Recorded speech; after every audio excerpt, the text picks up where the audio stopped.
Fala, concurseiro, se você não me conhece, meu nome é Samuel Luiz e esse é o Legislação, mais uma aula de Direito Constitucional na veia, né?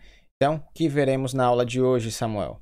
Vamos ver aí a última aula sobre direito à liberdade, a última vertente do direito à liberdade, liberdade de locomoção, é o que veremos aqui na nossa aula 10 de Direito Constitucional. Então, vai assinando o canal, ativando as notificações, deixando o seu like aí para o YouTube entender que esse conteúdo é relevante e possa ajudar outras pessoas. Já fez isso? Assinou o canal, ativou as notificações, deixou o seu like. Então, sem mais enrolação, bora pro vídeo.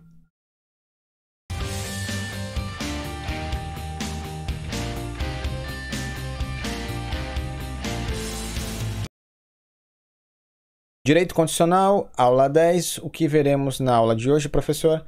Vamos ver a última vertente do direito à liberdade, liberdade de locomoção. Então, vamos à aula.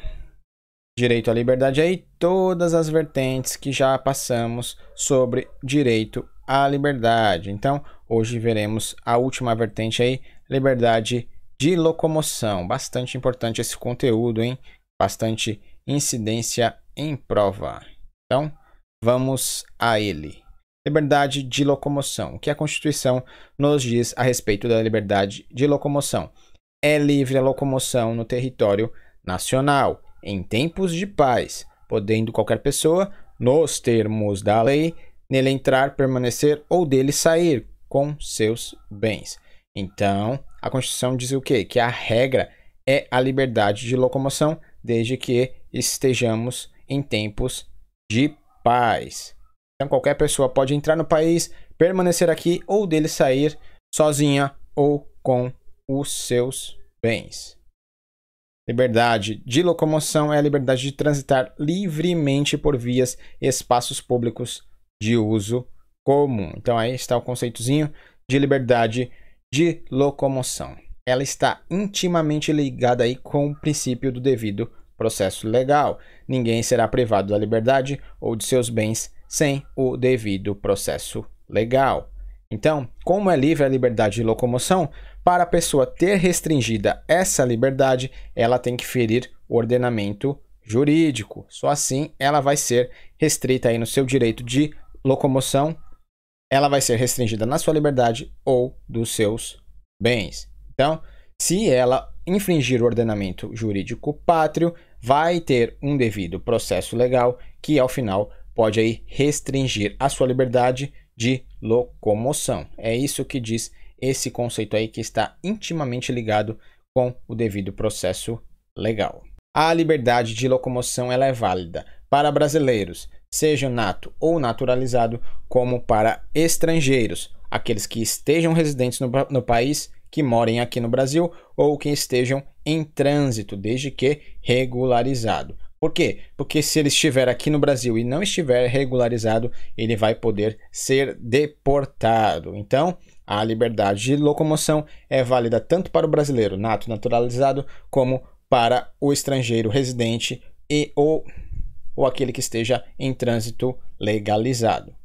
E essa é uma norma de eficácia contida. Por quê? A regra é que é livre a liberdade de locomoção no território nacional em tempos de paz. Então, isso aqui tem eficácia plena, imediata. Então, é livre a liberdade de locomoção em tempos de paz do território nacional. Mas pode vir uma lei, pode ser editada uma lei aí que traga requisitos para a pessoa entrar, permanecer ou sair do país com seus bens.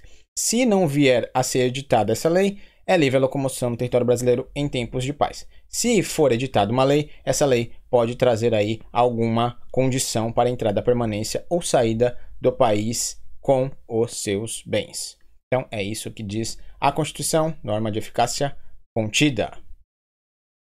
Vamos prosseguir aqui. Liberdade de locomoção. O direito à liberdade de locomoção não é absoluto, ele pode ser restringido, como acontece nos casos que eu vou mostrar a partir de agora. Decisão judicial, prisão temporária, prisão preventiva, flagrante delito e estado de sítio. Esses são os casos nos quais a liberdade de locomoção pode ser restringida segundo o ordenamento jurídico brasileiro. Vamos ver aqui na Constituição. Ninguém será preso senão em flagrante delito ou por ordem escrita e fundamentada de autoridade judiciária competente. Nesse artigo, a Constituição já dá 2 exemplos aí dessa lista, né? Prisão em flagrante e por ordem escrita e fundamentada de autoridade judiciária competente, que é a decisão judicial, né? Prisão preventiva e prisão temporária estão aí no processo penal e estado de sítio também está na Constituição. Vamos ver aqui, artigo 139. Na vigência do estado de sítio, decretado com fundamento no artigo 137, inciso 1, só poderão ser tomadas contra pessoas as seguintes medidas. 1. Obrigação de permanência em local determinado. 2. Detenção em edifício não destinado a acusados ou condenados por crime comum. E 4. Suspensão da liberdade de reunião. Então, no estado de sítio aí pode haver a restrição à liberdade de locomoção de diversas maneiras. Então, aí estão os casos onde a liberdade de locomoção ela pode ser restringida. A regra é a liberdade, mas não é absoluta. Tem casos que ela pode ser restringida. Trouxemos aí alguns casos. Vamos prosseguir aqui. Qual é o remédio constitucional que protege a liberdade de locomoção? O habeas corpus protege a liberdade de locomoção. Esse é o remédio constitucional a ser utilizado. Vamos ver aqui.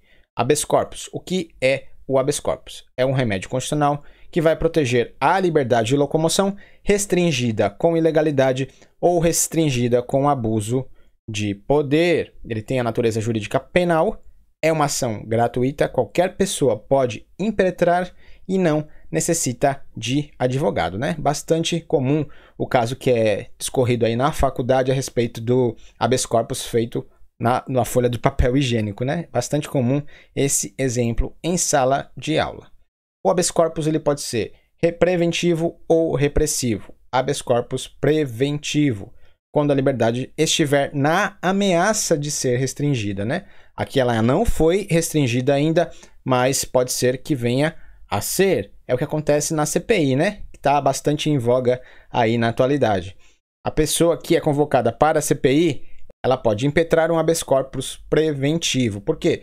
Porque aí ela pode ir na CPI e se valer do direito ao silêncio e ter certeza que não vai ser presa quando não falar nada. Então é muito comum essas pessoas pedirem aí já um habeas corpus preventivo antes de ir para a CPI. E também existe o habeas corpus repressivo, aqui quando a liberdade já foi restringida, né? Quando a pessoa já está presa, aí ela entra com habeas corpus repressivo. Então, habeas corpus vai defender a liberdade de locomoção. Prosseguindo aqui. Agora vamos ver 2 vertentes aí do direito à liberdade de locomoção. Liberdade de locomoção e prisão civil por dívida. O que nos diz a Constituição a respeito da prisão civil por dívida? Não haverá prisão civil por dívida. Essa é a regra constitucional. Qual é a exceção? Ela vai trazer 2 exceções. A do responsável pelo inadimplemento voluntário e inexcusável de obrigação alimentícia. Aqui a pensão alimentícia, né, bastante comum. E a do depositário infiel. Aqui o depositário infiel é quando você dá a guarda de alguma coisa para alguém em depósito. Essa pessoa vai tomar conta de alguma coisa. Você já pode ver que tem um X aí, né? Quando tem X, tem alguma coisa desatualizada. O STF decidiu que não cabe mais prisão civil por dívida do depositário infiel. É isso que diz a súmula 25 aí do STF, súmula vinculante. É ilícita a prisão civil do depositário infiel, qualquer que seja a modalidade de depósito. Então, é ilícita a prisão do depositário infiel. Ele não vai mais ser preso. Então, no ordenamento jurídico brasileiro, a única hipótese de prisão civil por dívida é a prisão civil por inadimplemento voluntário e inexcusável de obrigação alimentícia. Pensão alimentícia é a única coisa que prende aqui no Brasil, hein? Então, muito cuidado. E a do depositário infiel foi aí vedada pelo STF. Aí um conceitozinho, né, do que é o depositário infiel: pessoa a quem se entrega ou a quem se confia alguma coisa em depósito. Esse aí é o depositário de alguma coisa, né? O infiel é quando ele não cumpre aí com o seu depósito. Vamos continuar aqui. Liberdade de locomoção e pedágios. Como é que existe pedágio se eu tenho a liberdade de ir e vir? Vamos ver isso aqui. Isso aí está na Constituição, por incrível que pareça. Vamos ver aqui. Artigo 150. Sem prejuízos de outras garantias asseguradas ao contribuinte, é vedada à União, Estados, DF e aos municípios o quê? 5. Estabelecer limitações ao tráfico de pessoas ou bens por meios de tributos. Então, essa é a regra. União, Estados, DF e municípios não podem estabelecer limitações ao tráfico das pessoas ou dos seus bens por meio de tributos. Regra. Mas, como toda regra tem a exceção, ressalvada a cobrança de pedágio pela utilização de vias de conservação pelo poder público, né? Sempre tem uma exceção.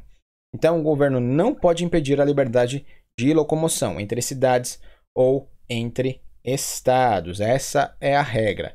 Mas, entretanto, todavia, o Estado pode cobrar pedágio pela gestão e conservação das vias públicas. Quando o próprio Estado fizer a conservação dessas vias públicas ou quando conceder a manutenção de vias públicas a um ente privado. Então, o que acontece aí? E como é que isso funciona? Normalmente você vê vários pedágios aí nas rodovias federais, estaduais, né, que ligam estados, divisas. Por quê? Essas rodovias, elas são bem conservadas. O Estado vai fazer a conservação dela, né? Então, por essa conservação, eles vão cobrar um pedágio, eles vão cobrar um valor por estar mantendo aquela estrada, aquela rodovia em ótimo estado de conservação. Então, o Estado pode fazer essa conservação ou ele pode conceder essa concessão da conservação daquela via para um ente privado, para uma empresa, né? Então, tanto o Estado que fizer por ele próprio ou uma empresa que estiver com a concessão dessa manutenção, eles vão poder cobrar um pedágio por isso. Então, nada vem de graça, né? É livre a liberdade de locomoção, mas nesse caso aqui pode ser sim cobrados impostos aí pela utilização de vias conservadas pelo poder público. Ou o poder público faz, ou ele concede uma empresa para fazê-lo. Então, terminamos aqui a nossa aula de hoje, uma aula mais rápida. Último, direito à liberdade de locomoção. Foi o que vimos aqui na aula 10 de Direito Constitucional, né? Passamos por vários conceitos aí das várias vertentes do direito à liberdade. Encerramos aqui esse conceito. Próxima aula, conteúdo novo. Se você gostou da aula, se ela foi útil para você de alguma forma, se no canal tiver as notificações, deixe o seu like, coloque algo nos comentários, dúvidas, sugestões ou informações. Mais dicas lá no Instagram, @legislação. Fico por aqui. Até a nossa próxima aula de exercícios. Não vai perder, Constituição Questões, sempre 8 da noite aqui no nosso canal. Meu nome é Samuel Luiz e você está no Legislação.